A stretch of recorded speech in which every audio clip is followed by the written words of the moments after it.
에베소서 2장 8절 말씀 함께 봅시다.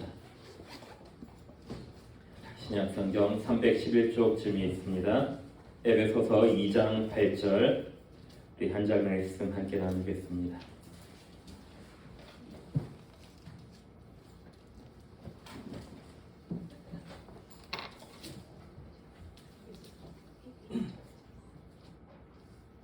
에베소서 2장 8절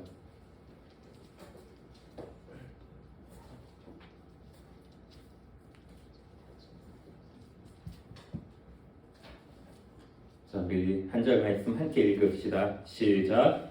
너희는 그 은혜에 의하여 믿음으로 말미암아 구원을 받았으니 이것은 너희에게서 난 것이 아니요 하나님의 선물이라. 아멘. 자, 영상을 찍고 있어요. 우리 교회 유튜브 쇼츠가 있는 거 알고 있나요? 금시초문이에요? 유튜브 쇼츠가 있어요. 우리 교회도 쇼츠를 이제 올리고 있는데 쇼츠를 만드는 박영강 집사님께서 중고등부도 좀 쇼츠를 만들어 주시겠다고 설교를 찍어달라고 요청을 해주셨어요. 너무 감사한데 저도 카메라가 부담스러워요. 근데 쇼츠니까 이거 다 잘라 주실 줄 믿고 편하게 할 거예요. 자, 여러분들도 앞에 카메라 그냥 없다 생각하면 돼요. 저만 의식하면 되죠. 자, 오늘 제목 구원할 결심. 자, 구원할 결심. 누구의 결심일까요? 저의 결심은 아니에요. 그렇죠?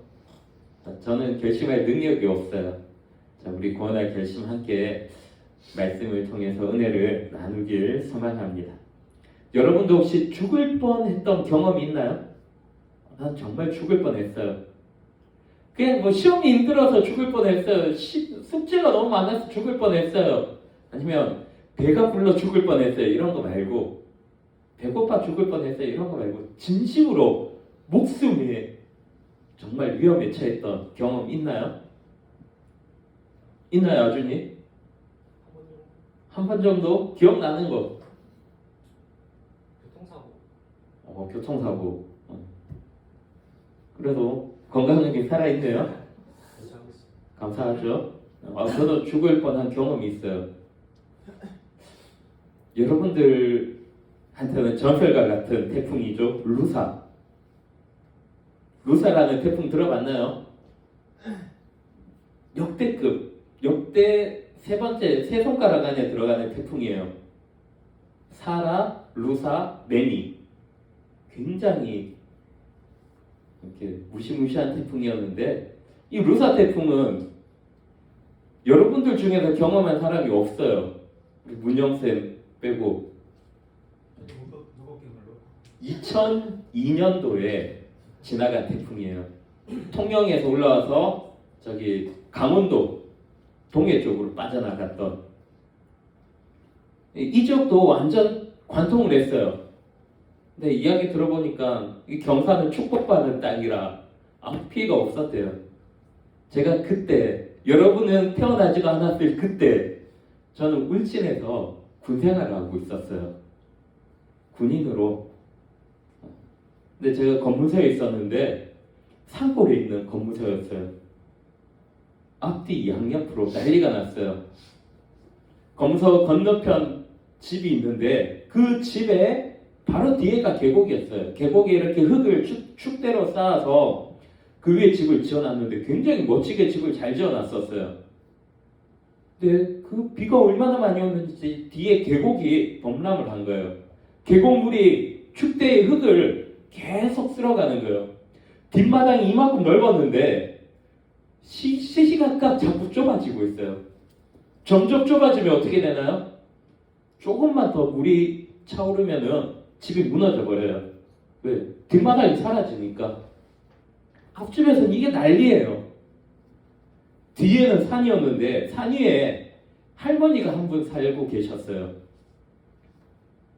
근데 연락이 온 거예요. 할머니 거동이 불편한데 지금 막 산에서도 산사태도 나고 물도 막 날리고 비도 너무 많이 오고 올라가서 이제 같이 부대에 있던 사람들하고 올라가서 할머니를 업고 내려왔어요.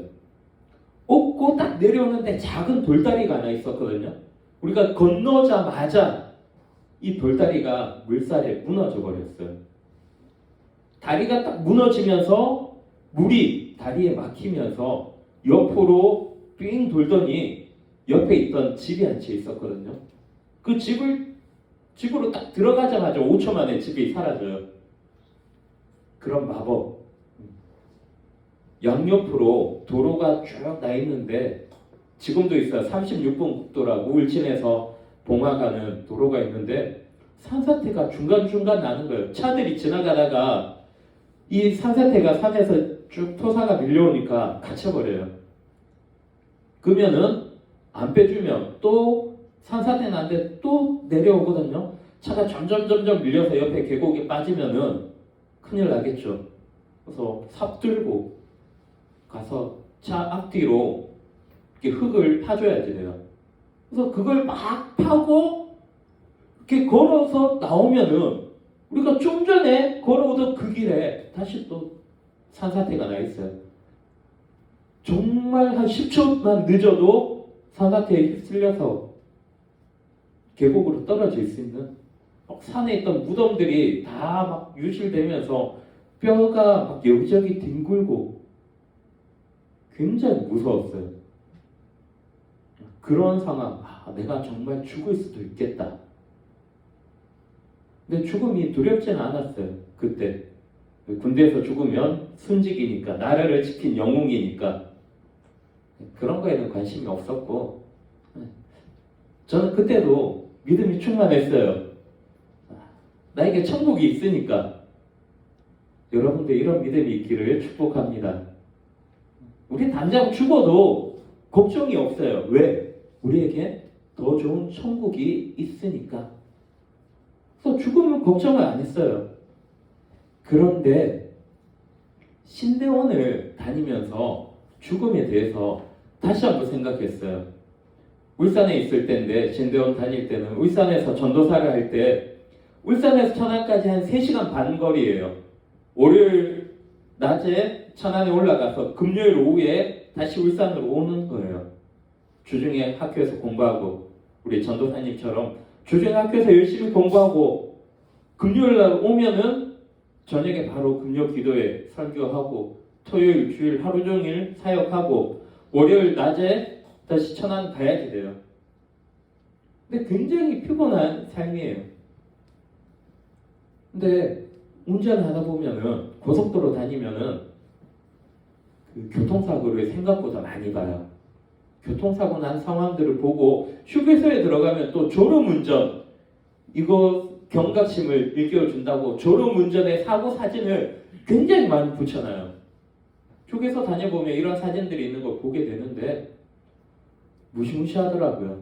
근데 실제로 같이 이렇게 차를 타고 같이 운전하는 사람들 중에 반쯤 졸면서 운전하는 사람들이 종종 있어요. 너무 피곤하니까. 중간에 운전도 바꿔주고 하는데, 그런 걸 보면서 내가 여기서 죽을 수 있겠구나 하는 생각이 들었어요. 근데 그때는 죽음이 두려웠어요. 내가 이렇게 죽을 수는 없는데 왜 죽음이 두려웠을까요? 믿음이 없어서? 천국이 없어서?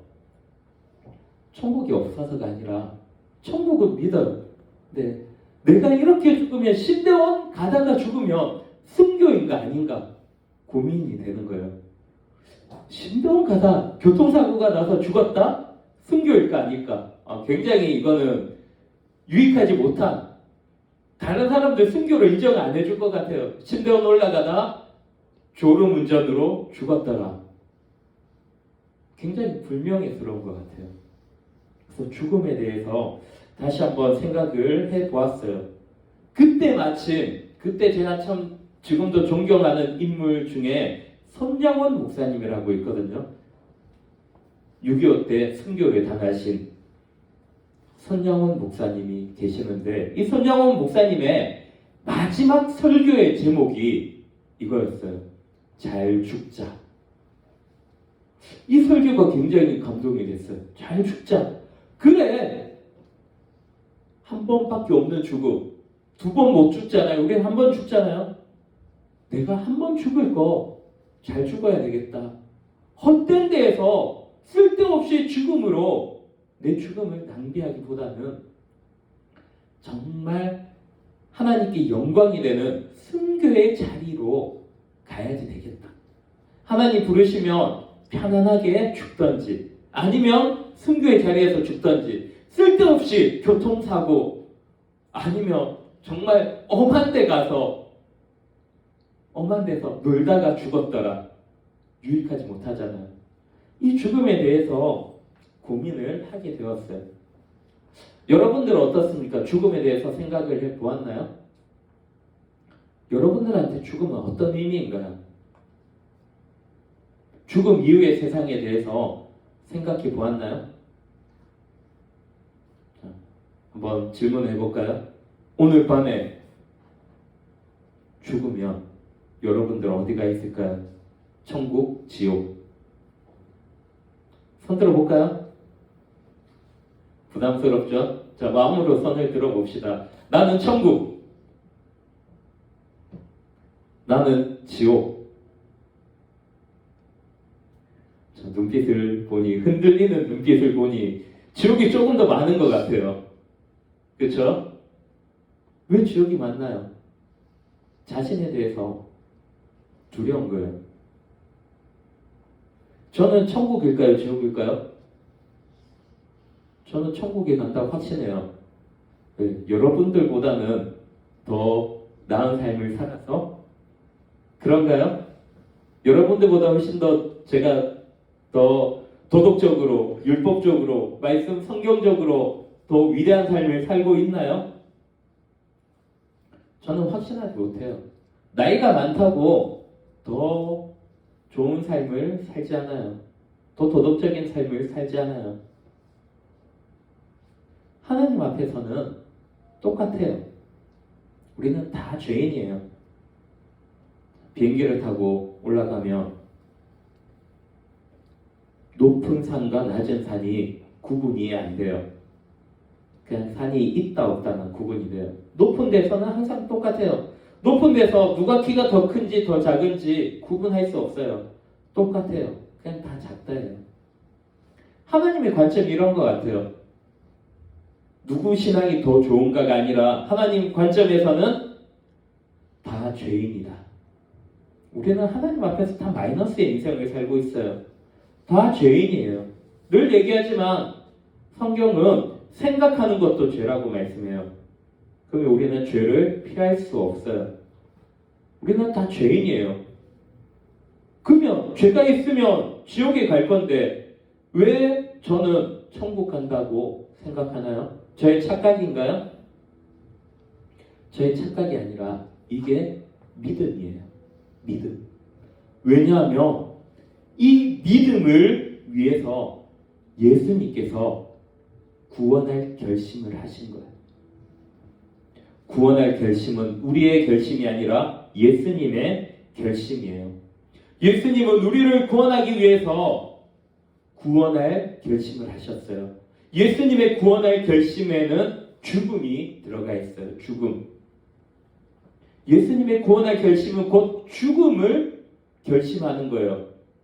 예수님은 십자가를 지기 위해서 이 땅에 오셨어요. 예수님은 십자가에서 죽으시기 위해서 이 땅에 오신 거예요. 예수님께서 십자가에 죽으심으로 우리가 살아나게 된 거예요. 이거는 우리의 능력이 아니에요. 우리가 무슨 수로 죄로부터 이길 수 있겠어요? 작은 죄의 유혹이 와도 우리는 쉽게 넘어지는데, 그렇죠? 주로 어떤 죄? 주일날 예배 시간 좀 지각해도 괜찮아. 그렇죠? 우리 귀에 속삭여요. 누가? 괜찮아. 뭐 누가 때리는 것도 아니고 생기부에 기록하는 것도 아니고 벌점을 주는 것도 아니고 예배 시간 늦으면 어때? 이게 죄예요. 주일날 나는 절대 일부 예배 못 가. 이거 죄예요. 분명히 얘기합니다. 이거 죄예요. 우리 일부 예배 안 나오는 친구들, 이거 죄예요. 죄가 아니라고 말을 못해요. 죄예요. 그러면 구원 못 받나요? 그럼에도 불구하고 그런 여러분을 위해서 예수님 십자가에 지신 거예요. 이게 예수님의 구원할 결심이에요. 그러면서 우리에게 구원을 무엇으로 주셨나요? 본문을 다시 보면 은혜에 의하여 믿음으로 말미암아 구원을 받았으니 은혜가 뭐예요? 예수님께서 우리를 구원하시겠다는 거예요. 내 능력이 아니라 누구의 능력? 예수님의 능력. 이게 은혜예요. 그리고 이 은혜를 우리는 무엇으로? 믿음으로 받는데 이 믿음으로 받는 것을 말씀을 보니까 하나님의 선물이라 이렇게 말씀하고 있어요. 하나님의 선물. 하나님께서 주시는 거예요. 여러분들 선물은 어떻게 하면 되나요? 선물을 받으면 돼요. 선물을 거절하는 게 아니에요. 여러분들 선물 거절해 본 적 있나요? 선물 거절해 봤어요? 마음은 받을 건데 한 2번까지 동방예의지국이니까 2번까지 아니에요. 괜찮아요. 이런 거절 말고 진심으로 내가 절대 안 받을 거예요. 가지고 가세요. 선물을 이렇게 거절할 필요가 없어요. 받으면 되는 거예요. 저는 선물 거절 안 할 거예요. 저는 선물 거절 안 할 거예요. 예의상 한 번은 거절할 거예요. 한 번만. 예의상 여러분이 선물 주면 에이 그거 어떻게 받아. 2번은 권해야지 돼요. 2번째는 그냥 받을 거예요. 자, 한 번만 거절할 거예요. 예의상. 기억하고 있을 거예요. 이런 전단지 제가 모아드리겠습니다. 자, 모으기 전에 이번 주 목요일 날 저는 살짝 기대를 해보고 있어요. 이번 주 목요일 날 무슨 날이죠? 목요일이요. 31일이요. 하체하는 날.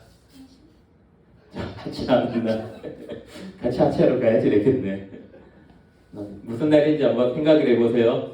저는 거절하지 않을 거예요. 한 번만 예의상. 선물은 받으면 돼요. 어렵나요? 선물 누가 줘요? 제가 예전에 유튜브 보다 보니까 제가 한 번씩 보는 쯔양이라는 알죠?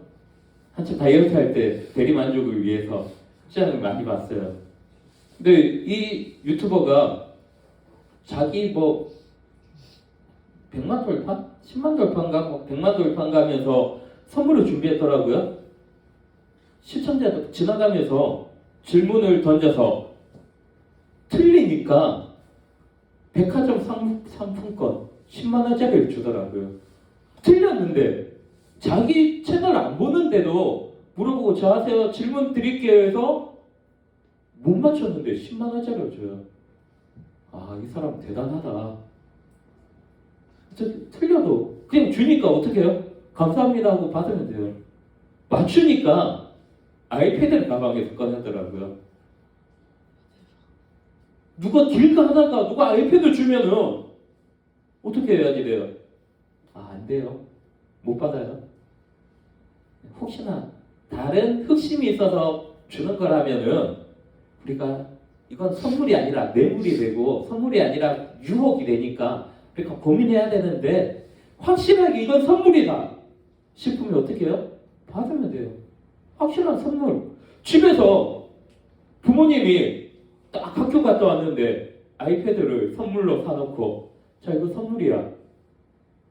거절하나요? 감사합니다 하면 돼요. 쉽죠? 제가 이번 생일 선물로 미리 아내한테 당겨서 받았어요. 한 번쯤 갖고 싶었던 맥북. 결혼 잘했죠? 맥북을 딱 선물로 받았어요. 아 이런 거 주는 거 아니야. 안 돼. 이렇게 했을까요? 늘도 받았어요. 명샘주하시라고 명샘주하시라고 생각하셨을 것 같은데 좀 주시죠. 절대 그런 생각 안 했어요. 자, 받았어요. 얼마나 감사해요. 선물이 이런 거예요. 근데 하나님께서 선물로 준비하신 게 뭐라고요? 구원. 구원할 결심은 우리의 결심이 아니라 누구의 결심이라고요? 예수님의 결심이에요. 예수님께서 결심하셨고 하나님께서 우리에게 주셨어요. 그러면 우리의 남은 우리가 해야 될 건 뭐예요? 감사합니다 하고 받으면 돼요. 이게 믿음이에요. 그러면 다시 질문해 봅시다. 여러분들 오늘 밤에 죽으면 여러분들 어디가 있나요? 천국에인가요? 지옥인가요? 아직도 고민이 되나요? 이건 선물이에요. 그냥 받으면 돼요. 천국을 지금 선물로 주시는 거예요. 이럴 때 우리에게 필요한 대답은 따라해 봅시다. 아멘. 우리는 아멘 하면 돼요. 너무나 쉬워요. 예수님은 우리를 위해서 구원할 결심을 했어요. 너무나 큰 결심했어요. 죽으셨어요. 이건 예수님의 결심이에요.